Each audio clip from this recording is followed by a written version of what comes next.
Hi friends, welcome to Sri Bharathi Technologies YouTube channel. ఈరోజు వీడియోలో నేను ఐటీఆర్ రిటర్న్ ఫైల్ చేయడానికి కావాల్సిన డాక్యుమెంట్స్ గురించి ఎక్స్ప్లెయిన్ చేస్తున్నాను. ఆల్రెడీ నేను ప్రీవియస్ వీడియోస్లో ఐటీఆర్ అంటే ఏంటి, ఐటీఆర్ రిటర్న్ ఎవరు ఫైల్ చేయాలి, డ్యూ డేట్స్ వాటన్నిటి గురించి ఎక్స్ప్లెయిన్ చేశాను. మీ ఐటీఆర్ రిటర్న్ మీరే ఫైల్ చేసుకోవాలనుకుంటే ప్రీవియస్ వీడియోస్ చూడండి, సో మీకు అర్థమవుతుంది. ప్రీవియస్ వీడియోస్ ఎవరైనా చూడకపోతే లింక్స్ వీడియో డిస్క్రిప్షన్లో కార్డ్స్లో పెడతాను, చూసి నేర్చుకోండి. Next, income tax return file చేయడానికి మనకు కావాల్సిన డాక్యుమెంట్స్. మనకి యాక్చువల్గా 7 టైప్స్ ఆఫ్ ఐటీఆర్స్ ఉంటాయి. దాంట్లో ఐటీఆర్ 1 నుంచి 4 వరకు ఇండివిజువల్గా కూడా ఫైల్ చేసుకోవచ్చు. ఐటీ రిటర్న్స్ ఫైల్ చేయడానికి లాస్ట్ డేట్ వచ్చి 31 జూలై. ప్రీవియస్ ఇయర్ మనం ఎర్న్ చేసిన ఇన్కమ్కి ప్రజెంట్ మనం ఐటీ రిటర్న్స్ ఫైల్ చేసుకుంటున్నాము. మనకు కావాల్సిన డాక్యుమెంట్స్ ఏంటంటే, first one pan card, second one Aadhaar card. Aadhaar card ఖచ్చితంగా మొబైల్తో లింక్ అయ్యి ఉండాలి. నెక్స్ట్ ఫామ్ 16, మీరు శాలరీడ్ ఎంప్లాయీ అయ్యి ఉంటే మీ ఎంప్లాయర్ దగ్గర నుంచి ఫామ్ 16 ఖచ్చితంగా తెచ్చుకోవాలి. ఫామ్ 16లో employer details, employee details plus మీ శాలరీ ఇన్కమ్ డీటెయిల్స్ మొత్తం కూడా ఉంటాయి. ఫామ్ 26AS కావాలి. ఫామ్ 26ASని యాన్యువల్ ట్యాక్స్ స్టేట్మెంట్ అని కూడా అంటాము. దీంట్లో మన ఇన్కమ్ డీటెయిల్స్ ఉంటాయి. మీ అకౌంట్ నుంచి టీడీఎస్, టీసీఎస్ ట్యాక్సెస్ ఎంత డిడక్ట్ అయ్యింది, ఎవరెవరు డిడక్ట్ చేశారు, ఆ డీటెయిల్స్ మొత్తం కూడా 26AS ఫామ్లో ఉంటాయి. నెక్స్ట్ యాన్యువల్ ఇన్ఫర్మేషన్ స్టేట్మెంట్ కావాలి. దీన్నే మనం ఏఐఎస్ అని కూడా అంటాము.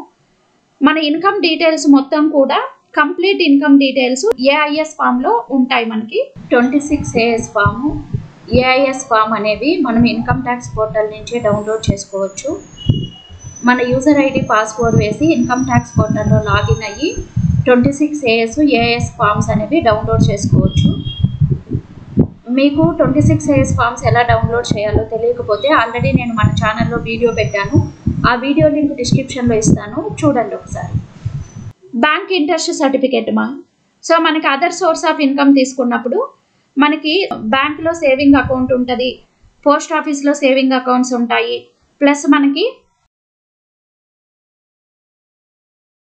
ఫిక్స్డ్ డిపాజిట్లు కూడా ఉంటాయి. వాటి నుంచి మనకి ఇంట్రెస్ట్ అనేది గెయిన్ అవుతూ ఉంటుంది. ఇంట్రెస్ట్ పైన financial institutions so TDS deduct చేస్తారు. అలా డిడక్ట్ చేసి ఉంటే దానికి ప్రూఫ్గా బ్యాంక్ ఇంట్రెస్ట్ సర్టిఫికేట్స్ కూడా ప్రొవైడ్ చేయాలి. హోమ్ లోన్ ఇంట్రెస్ట్ సర్టిఫికేట్స్ కూడా ఉండాలి. సెక్షన్ 80C ప్రకారము హోమ్ లోన్ ఇంట్రెస్ట్ అనేది మనము డిడక్షన్స్గా క్లెయిమ్ చేసుకోవచ్చు. మనము హోమ్ లోన్ పే చేస్తున్నామా లేదా, కరెక్ట్గా ఇంట్రెస్ట్ ఎంత జనరేట్ అయ్యింది మనకి కరెక్ట్గా తెలియాలంటే హోమ్ లోన్ ఇంట్రెస్ట్ సర్టిఫికేట్ కూడా ఉండాలి. నెక్స్ట్ వచ్చి capital gain and loss statement కూడా ఉండాలి. సో బిజినెస్ కానీ ప్రొఫెషనల్ రిటర్న్స్ ఫైల్ చేసేటప్పుడు capital gain and loss statement కూడా ఉండాలి. నెక్స్ట్ బ్యాంక్ స్టేట్మెంట్స్ కూడా ప్రొవైడ్ చేయాలి. వాల్యూడ్ బ్యాంక్ అకౌంట్ కూడా ఉండాలి. మన సేవింగ్ బ్యాంక్ అకౌంట్ కావచ్చు, కరెంట్ బ్యాంక్ అకౌంట్ కావచ్చు, ఐటీ రిటర్న్ ఫైల్ చేయడానికి ఖచ్చితంగా మనం ప్రొవైడ్ చేయాలి. మనం రిటర్న్ ఫైల్ చేసుకునేటప్పుడు కూడా మన బ్యాంక్ డీటెయిల్స్ని వ్యాలిడేట్ చేసుకోవాలి. మన బ్యాంక్ అకౌంట్ కరెక్ట్గా ఉంటే ఐటీ రీఫండ్ అనేది మనము ఈజీగా క్లెయిమ్ చేసుకోవచ్చు. సో ఈ కేవైసీ కంప్లీట్ అయినటువంటి బ్యాంక్ డీటెయిల్స్ అనేది ఐటీఆర్ రిటర్న్ ఫైల్ చేయడానికి ఖచ్చితంగా ఉండాలి. ఆధార్తో లింక్ అయినటువంటి మొబైల్ నెంబర్ కూడా ఐటీ రిటర్న్ ఫైల్ చేయడానికి మనకు అవసరం అవుతుంది. మనము ఐటీ రిటర్న్స్ ఫైల్ చేసిన తర్వాత వెరిఫై చేసుకునేటప్పుడు మనం ఆధార్ నెంబర్ ప్రొవైడ్ చేస్తాము. ఆ నెంబర్తో లింక్ అయినటువంటి మొబైల్కి ఓటీపీ వస్తుంది. ఆ ఓటీపీ వేస్తేనే మనకి వెరిఫై కంప్లీట్ అవుతుంది. మనకి ఐటీఆర్ రిటర్న్స్లో ఏదైనా మిస్టేక్స్ ఉన్నా మన మొబైల్ నెంబర్కి మెసేజ్లు వస్తూ ఉంటాయి. మన ట్యాక్స్ డీటెయిల్స్ ఫైల్, మన IT return filing status plus IT రిటర్న్స్లో ఏదైనా మిస్టేక్స్ ఉన్న వాటి డీటెయిల్స్, మనం ఐటీ ట్యాక్స్ ఏదైనా పే చేస్తే కూడా అటువంటి మెసేజ్లన్నీ మనకి మొబైల్కి వస్తుంటాయి.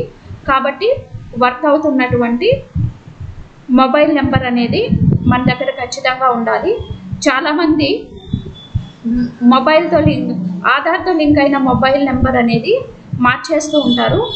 అలా ఆధార్తో లింక్ అయిన మొబైల్ నెంబర్ లేనప్పుడు మనం ఐటీఆర్ రిటర్న్ ఫైల్ చేయలేమండి. మీ ఆధార్లో మొబైల్ నెంబర్ లేకపోతే కూడా ప్లస్ మీరు అప్డేట్ చేయించుకోవాలి. ఫారిన్ ఇన్కమ్ డీటెయిల్స్ కూడా మనం ప్రొవైడ్ చేయాలి. ఐటీఆర్ రిటర్న్స్ అనేవి మన ఓన్గా మనం ఫైల్ చేసుకోవచ్చు సబ్జెక్ట్ బాగా తెలిసినప్పుడు. లేకపోతే మనము చార్టెడ్ అకౌంటెంట్ దగ్గర కూడా ఫైల్ చేయించుకోవచ్చు. మీ ఓన్గా మీరు ఐటీ రిటర్న్స్ ఫైల్ చేసుకోవాలి అనుకుంటే మీకు PAN card, Aadhaar card, form 16 ఉండాలి. ఫామ్ 26ASని ఎలా డౌన్లోడ్ చేసుకోవాలి, యాన్యువల్ ఇన్ఫర్మేషన్ స్టేట్మెంట్ ఎలా డౌన్లోడ్ చేసుకోవాలి, సో మన ఇన్కమ్ ట్యాక్స్ స్లాబ్స్ ప్రకారం ఇన్కమ్ ఎలా క్యాలిక్యులేషన్ చేసుకోవాలి, ఈ డీటెయిల్స్ అన్ని మీకు తెలిసి ఉండాలి.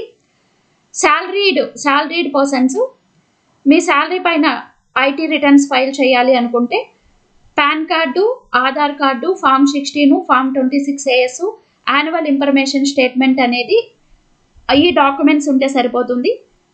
సో మీరు ఆడిటర్ దగ్గర రిటర్న్ ఫైల్ చేసుకుంటుంటే మీరు ఆడిటర్కి మీ PAN card, Aadhaar card, form 16, మీ mobile number, mail ID, like మీ అడ్రస్ డీటెయిల్స్ కూడా ప్రొవైడ్ చేయాల్సి ఉంటుంది. నెక్స్ట్ మనకి different types of ITR forms ఉంటాయి కదా. సో మన ఐటీఆర్ ఫామ్ను బట్టి different types of documents require అవుతాయి.